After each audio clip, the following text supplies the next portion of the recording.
আমার নাম রিয়া। আমি ঢাকার একটা নামকরা স্কুলে ক্লাস 9-এ পড়ি। সবকিছুই স্বাভাবিক চলছিল, বন্ধুরা, পড়াশোনা, পরীক্ষা আর টিফিনের আড্ডা, সব ঠিকঠাক। আমাদের স্কুলে গণিতের শিক্ষক মাশরাফি স্যার খুব পরিচিত। আগে সবাই তাকে সম্মান করত, কারণ উনি পড়াতেন ভালো আর ছাত্রদের সাথে খোলামেলা ব্যবহার করতেন। কিন্তু কিছুদিন হলো আমি লক্ষ্য করছিলাম স্যারের আচরণ আমার দিকে একটু আলাদা হয়ে গেছে। প্রথম দিকে ভাবতাম হয়তো আমি বেশি চিন্তা করছি, হয়তো আমারই ভুল বোঝা। কিন্তু একদিন টিউশনের পর সবাই চলে যাওয়ার পরে স্যার আমাকে ডেকে বললেন, রিয়া, তুই তো ভালো পড়িস। চাইলে তোর জন্য আমি আলাদা করে সময় দিতে পারি। রাতে এসে পড়লে তোর জন্য সহজ হবে কি। তার কথাগুলোতে খুব চাপা একটা অস্বস্তি ছিল। আমি হাসি দিয়ে এড়িয়ে গেছিলাম, কিন্তু ভেতরে ভেতরে ভয় কাজ করছিল। আমি কখনো স্কুল শেষে একা থাকতাম না, কিন্তু সেদিন তিনি যেভাবে বললেন, মনে হলো হয়তো আমার চুপ থাকার সুযোগ নিতেই চাইছেন। এরপর কয়েকদিন স্যার ক্লাসে আমাকে অতিরিক্ত প্রশ্ন করতে লাগলেন। এমনকি ছোট ছোট জিনিস নিয়েও আলাদা করে ডাকতেন। অন্যদের কাছে ব্যাপারটা তেমন বোঝা যেত না, কিন্তু আমি বুঝতে পারছিলাম কিছু একটা ঠিক নেই। আমি আমার সবচেয়ে কাছের বন্ধু নীরাকে সব বললাম। নীরা শুনে বলল, দেখ, যদি মনে হয় স্যার সীমা ছাড়াচ্ছে, তবে সাথে সাথে কিছু করা দরকার। চুপ থাকবি না? আমি দ্বিধায় ছিলাম। স্যার তো এত সম্মানিত একজন শিক্ষক। সবাই যদি ভাবে আমি মিথ্যে অভিযোগ করছি। তবু মনের ভেতরে একটা কণ্ঠস্বর বারবার বলছিল, না, চুপ করে থাকলে এটা আরও বাড়বে। একদিন আবার টিউশনের শেষে স্যার নোট দিলেন, কাগজের টুকরো। তাতে লেখা ছিল, আজ সন্ধ্যায় ক্লাসরুমে আসিস। কিছু আলাদা শিখাবঘু আমার বুক ধরফর করতে লাগল। আমি জানতাম এবার আর এড়িয়ে যাওয়া যাবে না। কিছু একটা করতে হবেই। সেদিন রাতে নোটটা হাতে নিয়ে আমি অস্থির হয়েছিলাম।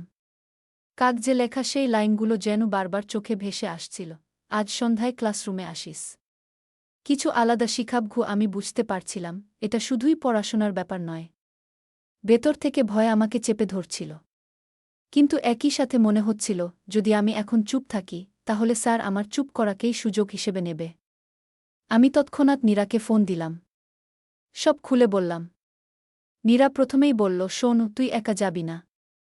যদি যাসও, তাহলে প্রমাণ রাখতে হবে। স্যার যদি সত্যিই অন্য কিছু করার চেষ্টা করে, আমাদের হাতে কিছু থাকতে হবে। ওর কথায় আমি সাহস পেলাম। মোবাইল ফোনে একটা রেকর্ডার অ্যাপ নামালাম। নীরা বলল, তুই যদি যাস, আমি বাইরে অপেক্ষা করব। দরকার হলে আমি ঢুকে যাব। পরের দিন স্কুলে স্যার স্বাভাবিক থাকার চেষ্টা করলেন, কিন্তু আমি খেয়াল করলাম ক্লাসের ফাঁকে ফাঁকেও তিনি আমাকে অদ্ভুতভাবে দেখছিলেন। আর সবাই যখন বই গুছিয়ে বের হচ্ছিল, তিনি আমার টেবিলের পাশে এসে নিচু স্বরে বললেন, রিয়া, গতকাল কেন এলি না?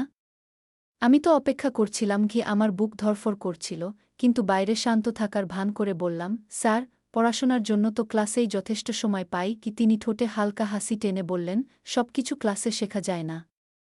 কিছু জিনিস আলাদাভাবে বুঝিয়ে দিতে হয়। তুই আসিস, তোর অনেক উপকার হবে। এই কথাগুলো শুনে আমার গা শিউরে উঠল। চারপাশে অন্যরা থাকায় আমি কিছু বলিনি। বিকেলে নীরার সাথে পুরো প্ল্যান করলাম। ঠিক করলাম, আগামীবার যদি স্যার আবার এমনভাবে ডাকেন, তাহলে আমি যাব, কিন্তু একা না। বাইরে থেকে নীরা নজর রাখবে। আর মোবাইলে সব রেকর্ড করে রাখব। রাত জেগে আমি ভেবে যাচ্ছিলাম, কেন একজন সম্মানিত শিক্ষক এমন করবে? আমরা তো ওনাকে ভরসা করি, শ্রদ্ধা করি। কেন তিনি সেই ভরসার সুযোগ নিতে চাইছেন? সেই রাতে মনের ভেতরে একটা অদৃশ্য যুদ্ধ চলছিল।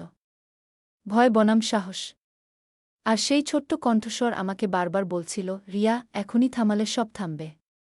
চুপ থাকলে আজীবন অনুতাপ থাকবে। আমি চোখ বন্ধ করে ঠিক করলাম, হ্যাঁ, আমি সত্যিটা প্রমাণ করব। পরের সপ্তাহেই সুযোগ এসে গেল। মাশরাফি স্যার ক্লাসের শেষে আবার আমার টেবিলের পাশে দাঁড়ালেন। নিচু স্বরে বললেন, আজকেই এসো রিয়া, আজকের দিনটা খুব দরকার। তোমার পরীক্ষার রেজাল্টে আমারও অনেক কিছু প্রমাণ করার আছে। আমি জানতাম এটাই সেই মুহূর্ত। বাইরে দরজার আড়ালে নীরা অপেক্ষা করছিল। আর আমার মোবাইলে রেকর্ডিং চালু হয়ে গেছে। ক্লাসরুম খালি হয়ে যেতেই স্যার ভেতরে ঢুকলেন। আলো কিছুটা ম্লান। তিনি প্রথমে স্বাভাবিকভাবে গণিতের কিছু কথা বলতে শুরু করলেন। তারপর ধীরে ধীরে প্রসঙ্গ পাল্টে বললেন, তুই জানিস রিয়া, তোকে আমি অন্যদের চেয়ে আলাদা মনে করি। তোর মধ্যে এক ধরনের বিশেষ প্রতিভা আছে। তার চোখের দৃষ্টি আমাকে অস্বস্তিতে ফেলছিল। আমি মাথা নিচু করে বললাম, স্যার, আমি শুধু পড়াশোনা নিয়েই ভাবতে চাই, কিন্তু তিনি হাল ছাড়লেন না। আবারও বললেন, সবকিছু পড়াশোনা দিয়ে মাপা যায় না। জীবনেও কিছু কিছু আলাদা বোঝাপড়া লাগে, যা কেবল আমরা দুজন মিলে করতে পারব। আমার বুক কেঁপে উঠল। তবে আমি শান্ত গলায় বললাম, স্যার, এসব কথা যদি সত্যিই গুরুত্বপূর্ণ হয়, তাহলে আমি চাই আমার কাউন্সেলরও জানুক। একা আমি এসব আলোচনা করতে চাই না। আমার কথা শুনে স্যার হকচকিয়ে গেলেন। তিনি জোরে হেসে বললেন, তুই ভুল বুঝছিস। আমি শুধু তোর ভালোর কথাই বলছিলাম। আমি তখন মোবাইলটা টেবিলের উপরে রাখলাম, যেখানে রেকর্ডিং হচ্ছিল স্পষ্টভাবে। সেই মুহূর্তে নীরা দরজায় হালকা আওয়াজ করল, আমার সংকেত ঠিকঠাক পৌঁছেছে। আমার মনে হল প্রথমবার আমি ভয়কে হারাচ্ছি। ক্লাইম্যাক্স, সত্যপ্রকাশ, তদন্ত শুরু পরদিন সকালে আমি আর নীরা মিলে সাহস করে রেকর্ডিংটা নিয়ে গেলাম স্কুল কাউন্সেলরের কাছে। উনি ধৈর্য ধরে সব শুনলেন, তারপর আমাদের হেড টিচারের কাছে নিয়ে গেলেন। প্রথমে হেড টিচার বিশ্বাস করতে চাইছিলেন না। তিনি বললেন, মাশরাফি তো বহু বছর ধরে এখানে শিক্ষকতা করছে। এমন হতে পারে। তখন আমি মোবাইলটা চালালাম। স্যারের সেই চাপিয়ে দেওয়া কথাগুলো স্পষ্ট শোনা যাচ্ছিল। হেড টিচারের মুখের অভিব্যক্তি মুহূর্তেই বদলে গেল। তাৎক্ষণিকভাবে একটি তদন্ত কমিটি গঠন করা হল। কয়েকজন শিক্ষক আর স্কুল বোর্ডের প্রতিনিধি বিষয়টি হাতে নিলেন। তারা সিসি ক্যামেরার ফুটেজ দেখলেন, প্রমাণ পেলেন স্যার সত্যিই আমাকে বারবার একা ডাকতেন। মাশরাফিকে সাময়িক বরখাস্ত করা হল। তিনি প্রথমে নিজেকে নির্দোষ প্রমাণ করার চেষ্টা করলেন, কিন্তু প্রমাণগুলো এত শক্তিশালী ছিল যে কারও কিছু বলার উপায় রইল না। স্কুল জুড়ে তুমুল আলোড়ন শুরু হল। অনেকেই প্রথমে আমাকে সন্দেহ করছিল, কিন্তু প্রমাণ বের হতেই সবাই বুঝল আমি চুপ থাকিনি বলেই সত্যিটা সামনে এসেছে। সমাধান, শিক্ষণীয় বার্তা ও অনুপ্রেরণা। তদন্ত শেষে স্কুল বোর্ড সিদ্ধান্ত নিল, মাশরাফির বিরুদ্ধে আইনগত ব্যবস্থা নেওয়া হবে। তার চাকরি স্থায়ীভাবে বাতিল করা হল। একই সাথে স্কুলে নতুন নিয়ম চালু হল, ক্লাস শেষে কোনো ছাত্র বা ছাত্রীকে আলাদা করে ডাকা যাবে না। শিক্ষক শিক্ষার্থীর মধ্যে বাড়তি যোগাযোগ হলে সেটি অবশ্যই লিখিত অনুমতি নিয়ে করতে হবে। আর সবচেয়ে গুরুত্বপূর্ণ, ছাত্রছাত্রীরা যে কোনো সময়ে সরাসরি কাউন্সেলর বা বোর্ডে অভিযোগ করতে পারবে। আমার ভেতরের ভয়টা ধীরে ধীরে গলে যাচ্ছিল। বন্ধু, শিক্ষক আর পরিবারের সবাই পাশে দাঁড়াল।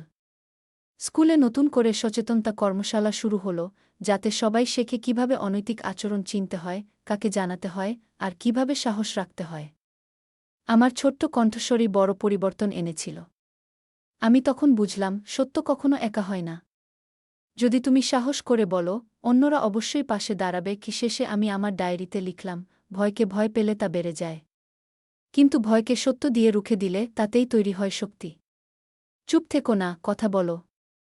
তোমার কণ্ঠস্বরই পরিবর্তনের শুরু।